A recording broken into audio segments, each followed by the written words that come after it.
السلام عليكم ورحمة الله وبركاته.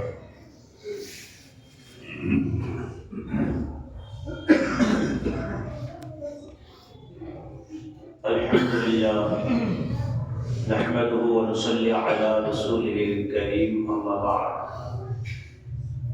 فقد قال الله تعالى في كلامه المجيد والفرقان الحميد: أعوذ بالله من الشيطان الرجيم. إن الله وملائكته يصلون على النبي يا أيها الذين آمنوا صلوا عليه وسلموا تسليما. شكرا. اللهم صل على سيدنا مولانا محمد وعلى آل سيدنا مولانا محمد. قال الله تعالى في كلامه المجيد والفرقان الحميد: بسم الله الرحمن الرحيم. سبحان الذي أسرى بعبده ليلا من المسجد الحرام إلى المسجد الأقصى الذي باركنا حوله لنريه من آياتنا إنه هو السميع البصير. وقال الله تعالى في كلامه المجيد والفرقان الحميد: لقد رأى من آيات ربه الكبرى. صدق الله العلي العظيم.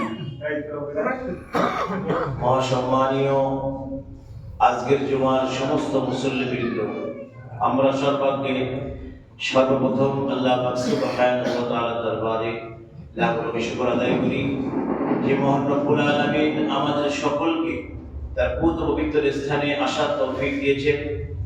দুনিয়ার সমস্ত সমস্যা সমাধান করে, দুনিয়ার সমস্ত কাজকর্ম থেকে বিরত রেখে তারই ঘরে আমাদের ইবাদতের জন্য ডেকেছেন। এটা আল্লাহ পাকের দরবারে লাখ লাখ শুকরিয়া।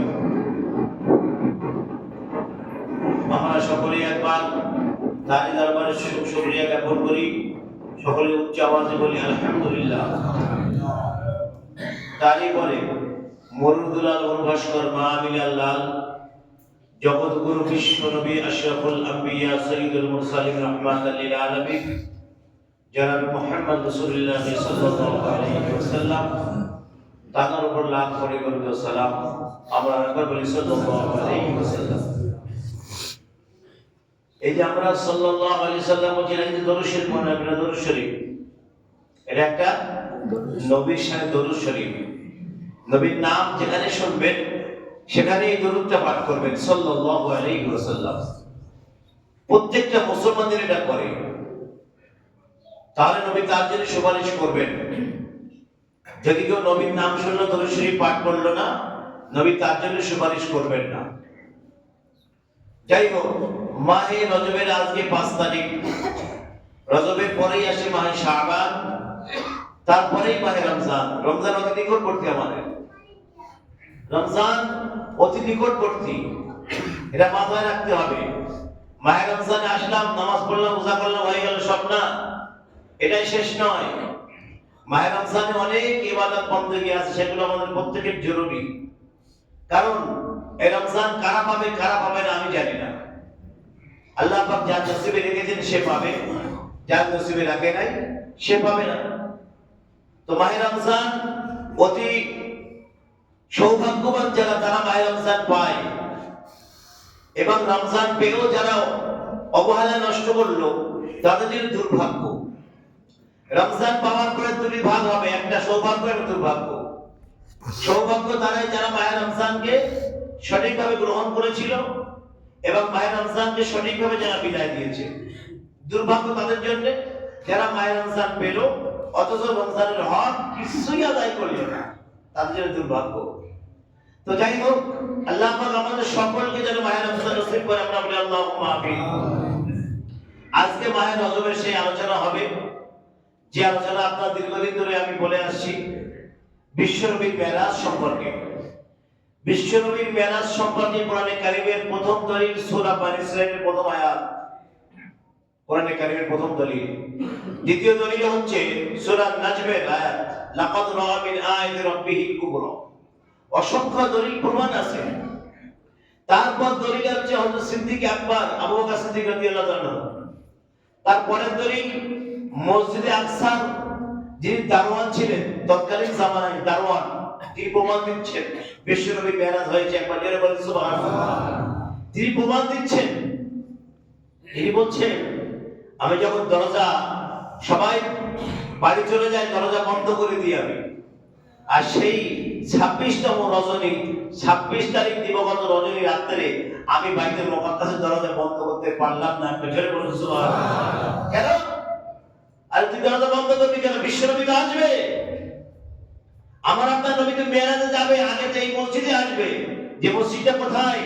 বর্তমানে ফিলিস্তিনে অবস্থিত, যে মসজিদটা একটা সমস্যার ভিতরে আছে, যে মসজিদ আমাদের প্রথম কিবলা ছিল, সেই মসজিদে আমরা প্রত্যেকটা মুসলমান দোয়া করব।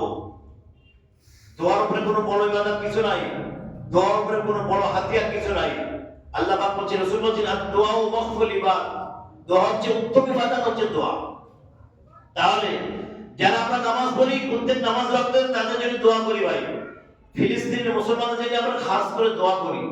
তাদের করুণ অবস্থা, খুব দুর্দশা, আল্লাহ সাহায্য ছাড়া তারা কোনো সাহায্য পাচ্ছে না। সুতরাং আল্লাহ পাক তাদেরকে হেফাজত করেন, আমরা বলি আল্লাহুম্মা আমিন। আজকে মেরাজের সেই আয়াত, কোরআনে কারীম সূরা বানী ইসরাঈলের প্রথম আয়াত আমি তেলাওয়াত করেছি।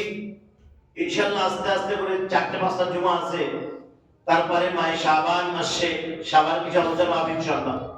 মেরাজের আলোচনা যদি 1 বছর যাবত করা যায় তাহলেও শেষ করা সম্ভব নয়। এই ছেলেমেয়ে,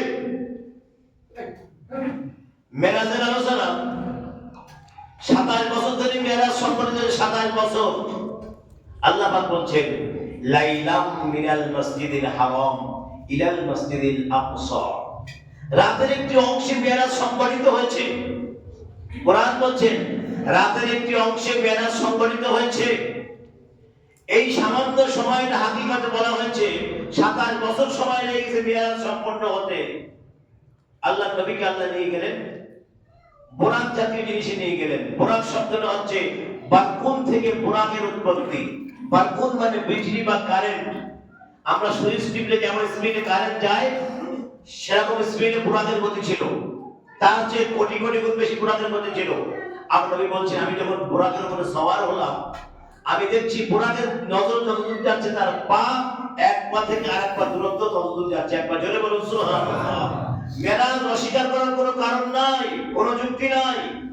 মনে করবেন মেরাজ যারা অস্বীকার করে তারা কাফের, যারা মেরাজ অস্বীকার করে তারা কাফের, কোরআনকে যারা অস্বীকার করে তারা কাফের, রোজাকে যারা অস্বীকার করে তারা কাফের, যাকাতকে যারা অস্বীকার করে তারাও কাফের, আল্লাহর বিধানকে যারা অস্বীকার করে তারা তো কাফের হবে। সুতরাং আমার নবী বলেন বুরাকের গতি এত সম্পূর্ণ, এত স্পট ছিল, এত গতি দূরত্ব গতি ছিল, এক পা ছিল মসজিদে হারামে আর এক পা ছিল বাইতুল মুকাদ্দাসে। একবার জোরে বলুন সুবহানাল্লাহ। এমন ছিল বুরাকের গতি। তাহলে আমি আগেই বলেছি বারকুন থেকে বুরাক শব্দের উৎপত্তি। তাহলে বারকুন মানে বিজলি বা কারেন্ট, সুইচ টিপলে কারেন্টের যে গতি, যে স্পিড, তার কোটি কোটি গুণ বেশি গতি ছিল বুরাকে। এখন আমার নবী যাবেন মেরাজে, কিসের জন্য যাবেন? আল্লাহর সঙ্গে সাক্ষাৎ করতে। অন্য নবীরা আল্লাহর সঙ্গে কথা বলতে চেয়েছিলেন, আর আমার আল্লাহ আমার নবীর সঙ্গে কথা বলতে চেয়েছেন। একবার জোরে বলুন সুবহানাল্লাহ। আল্লাহ পাগল নবীর সঙ্গে সাক্ষাৎ করার জন্য, আমার নবীকে ডেকে নেওয়ার জন্য আল্লাহ পাগল হচ্ছেন। আল্লাহ বলেন, জিবরাইল যাও আমার নবীর কাছে যাও। কিন্তু একটা কথা বলি, আমার নবীর কাছে যাওয়ার আগে তুমি আরেকটা কথা, কোন মেহমান যখন কোন মেহমানের বাড়িতে যায়, আমরা যখন কোন মেহমানের বাড়িতে আমরা যাই, আমরা কোন জামা পরে যাব, কোন প্যান্ট পরবো, কোন শার্ট পরবো, এটা আমার আপনার পছন্দ, আমার আপনার চয়েস। কিন্তু আমার নবী যাবেন আল্লাহর বাড়িতে, ড্রেস চয়েস করেছেন আমার আল্লাহ। জোরে বলুন সুবহানাল্লাহ। ড্রেস বা লেবাস চয়েস করেছেন আমার আল্লাহ। কারণ আসমান জমিন সৃষ্টি হয় নাই, তার আগে আমার আল্লাহ আমার নবীর লেবাস তৈরি করেছেন। তার আগে আমার আল্লাহ আমার নবীর আমামা মোবারক তৈরি করেছেন। এই আমামা পাগড়ি মোবারক তৈরি করার পরে আমার আল্লাহ 70,000 ফেরেশতার কাছে দিয়ে দিলেন, তোরা দরুদ শরীফ পাঠ কর নবীর সাথে। নবী তো দেখিসনি জীবনে, নবীকে এখনো পাঠাইনি আমি, তোরা আমার নবীর সাথে দরুদ শরীফ পাঠ কর। সেই পাগড়ি মোবারক নিয়ে 70,000 ফেরেশতা সেখানে দরুদ শরীফ পাঠ করতেছে। আচ্ছা, লেবাসটা নিয়ে আল্লাহ পাক 70,000 ফেরেশতার কাছে দিয়ে দিলেন, যা তোরা এই লেবাসের উপরে দরুদ শরীফ পাঠ কর। আমার বিশ্ব নবী মুহাম্মদ রাসূলুল্লাহ সাল্লাল্লাহু আলাইহি ওয়াসাল্লামের উপরে দরুদ শরীফ পাঠ কর। আল্লাহ পাক দরুদ শরীফটাকে এত মর্যাদা কেন দিয়েছেন?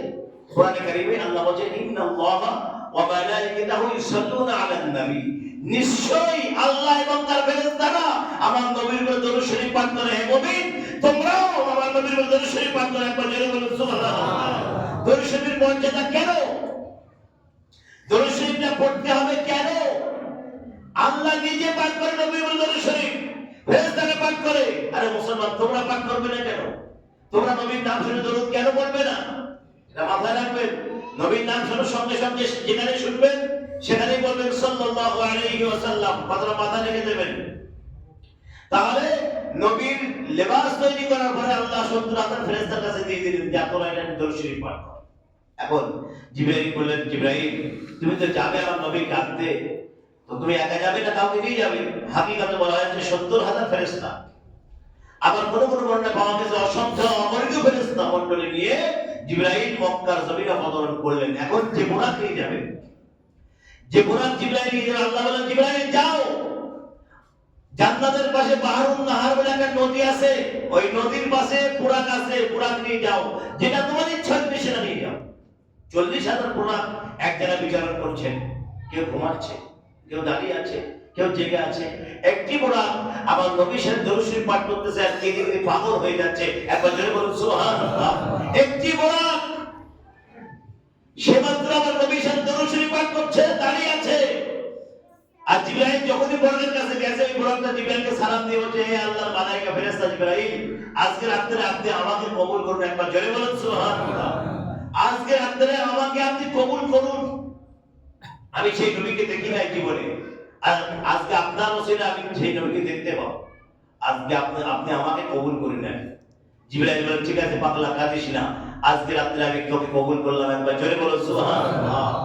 সেই বুরাকটা নিয়ে তার গতি সবচেয়ে বেশি ছিল, সেই বুরাকটার গতি সবচেয়ে বেশি ছিল। সেই বুরাকটাকে নিয়ে জিবরাইল চলে আসেন।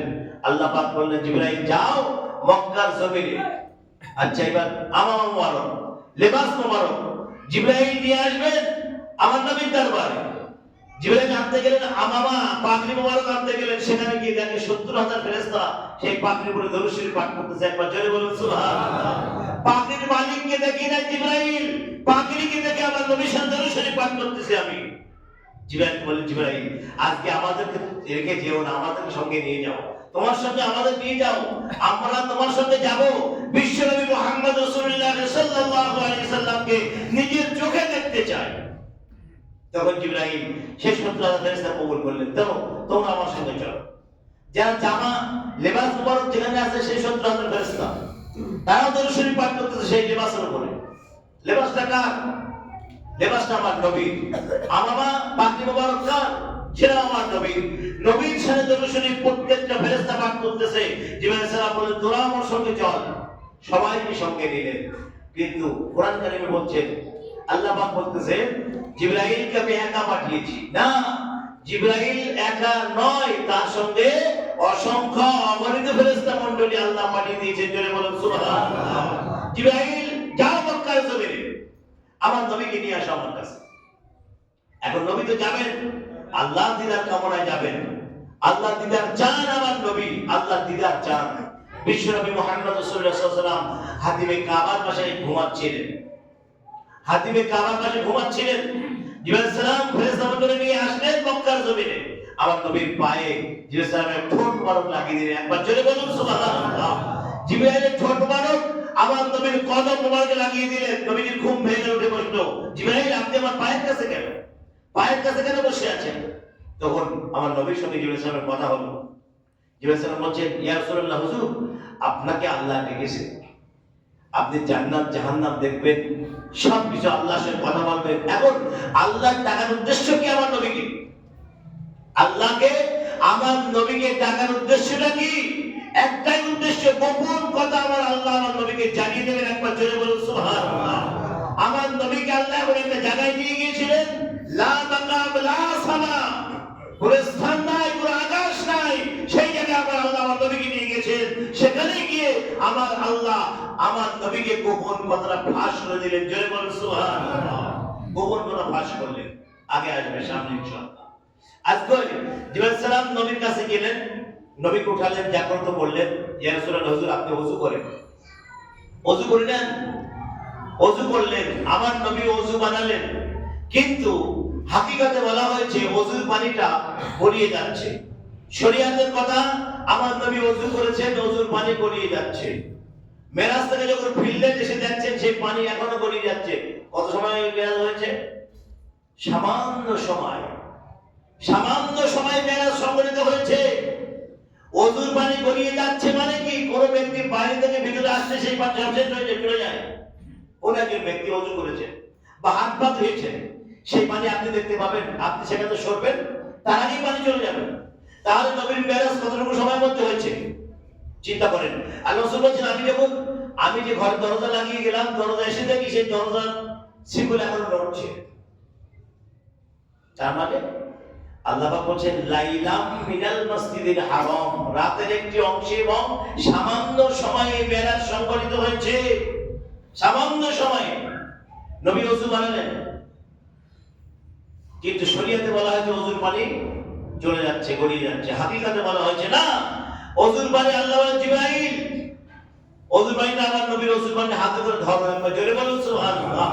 ওযুর পানি হাতে করে ধরো আর তুমি মিকাইলের হাতে দাও, মিকাইল ইসরাফিলকে দাও, ইসরাফিল আজরাইলকে দাও, আজরাইল তুমি জান্নাতের দরজা রিজওয়ানের হাতে পানিটা তুলে দাও, একবার জোরে বলুন সুবহানাল্লাহ।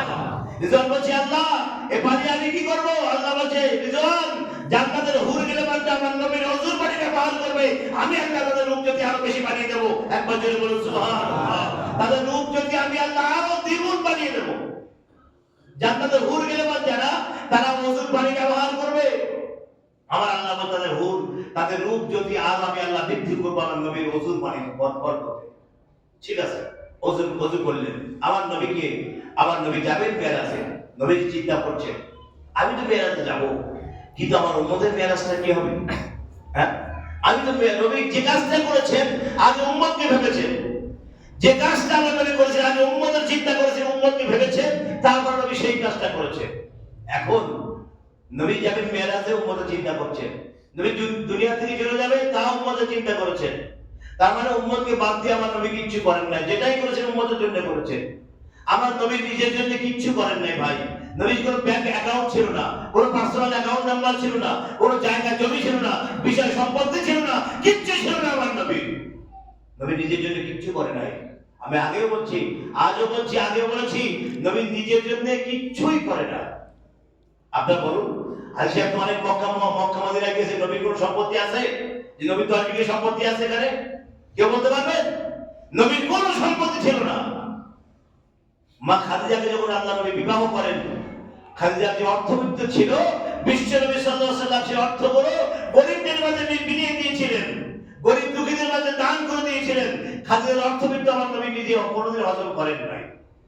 কেউ যদি বলে যে খাদিজাকে বিবাহ করার পরে তার অর্থবিত্ত আমার নবী হজম করেছেন, না, সে অর্থবিত্ত বিশ্বনবী মুহাম্মদ রাসূলুল্লাহ সাল্লাল্লাহু আলাইহি ওয়াসাল্লাম নিজে হাতে গরীবদেরকে বিলিয়ে দিয়েছেন সমস্ত অর্থবিত্ত। তার নবী কি ছিল না?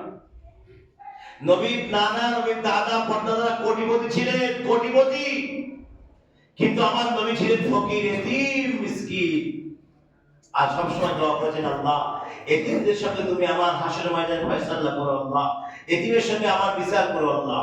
আমার নবী সবসময় দোয়া করেছেন আল্লাহর কাছে, আল্লাহ এতিমের সঙ্গে আমার বিচার ফয়সালা করো, এতিমের যেখানে তুমি বিচার করো সেখানে আমার বিচার করো আল্লাহ। নবী বিচার কি করবে? নবী তো সবার ফয়সালা করবেন, নবী আমাদের ফয়সালা করবেন। কিন্তু সেদিন যদি আমার নবী লজ্জিত হয়ে যায় যে আমার উম্মত এত বড় অন্যায় করেছে, আমার নবী উম্মতকে চিনবেন, উম্মতকে চিনে চিনে হাত ধরে জান্নাতে নিয়ে যাবেন, একবার জোরে বলুন সুবহানাল্লাহ। এখন সেই সময় যদি এই জামানার উম্মত ছিল, তারা বলবে ইয়া রাসূলুল্লাহ হুজুর আমরা আপনার উম্মত ছিলাম, আপনার জামানায় ছিলাম, আপনার উম্মত ছিলাম। নবী বলবেন না, সরে যা, দূর হয়ে যা, তোরা আমার উম্মত নস।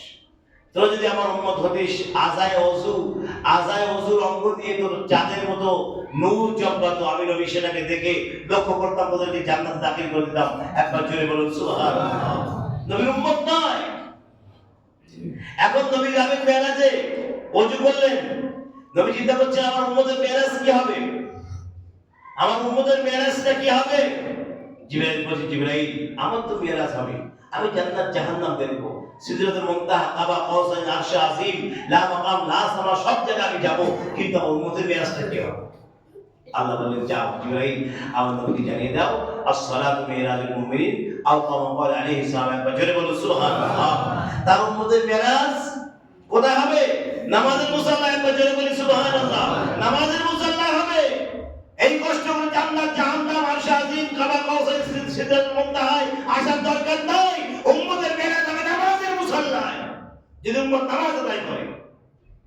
ভাই নামাজটা কতদিন পরে নেবেন বুঝতে পারছেন? যেখানে যাবেন যেদিকে তাকাবেন সেদিকে নামাজ, নামাজ নাই আপনার কিচ্ছু নাই। আপনি নামাজ পড়েন না, আপনি মুসলমান নয়। নামাজ নাই মানে কিচ্ছু নাই। আল্লাহ বলছেন, যার নামাজ কবুল করা হবে, তার অনন্য ইবাদতগুলি মঞ্জুর করা হবে, কবুল করা হবে। যার নামাজ কবুল হবে না, তার কোন ইবাদত আল্লাহর দরবারে গ্রহণযোগ্য হবে না। নামাজটা আগে।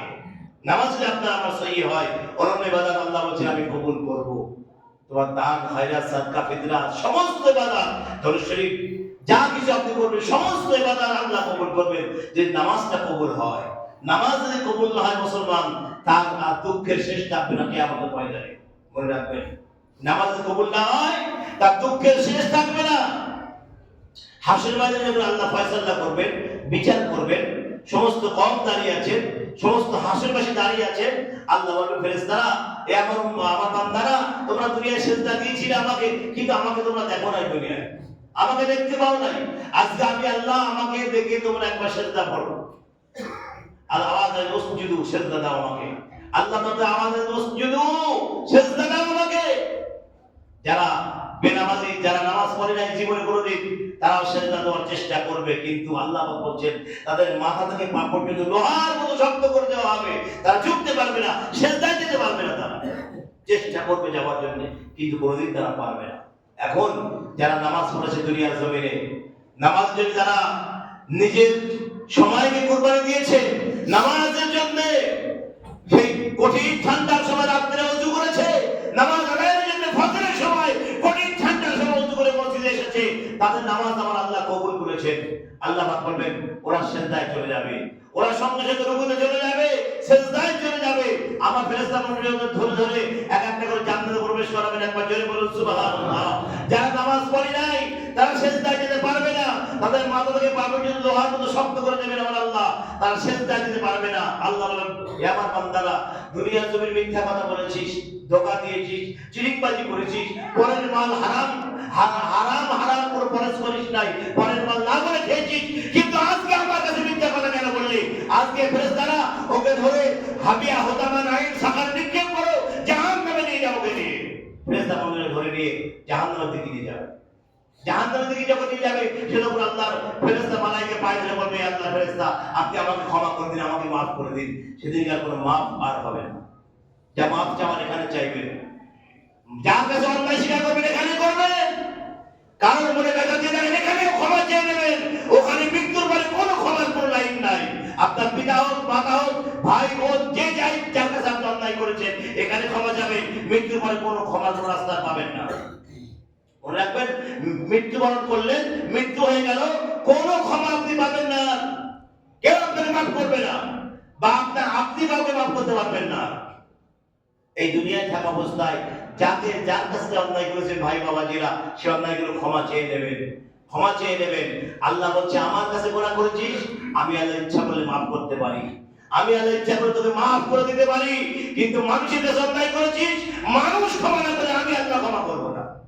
যার কাছে অপরাধ করেছিস সেদিন তোকে মাফ না করে, সেদিন তোকে ক্ষমা না করে দেয়, আমি আল্লাহ, আমি তোকে ক্ষমা করতে পারবো। তাহলে যে যার কাছে অন্যায় করেছে দুনিয়ায় ক্ষমা চেয়ে নেবেন। আচ্ছা, আরেকটা কথা, বড় হিসাবে নেওয়াজ আগামী পরশু রবিবার, কাল শনিবার, পরশু রবিবার। আপনার মনে রাখবেন, যারা অর্থ এখনো দেন নাই পয়সা করি, তাড়াতাড়ি দিয়ে দেবেন। আগামী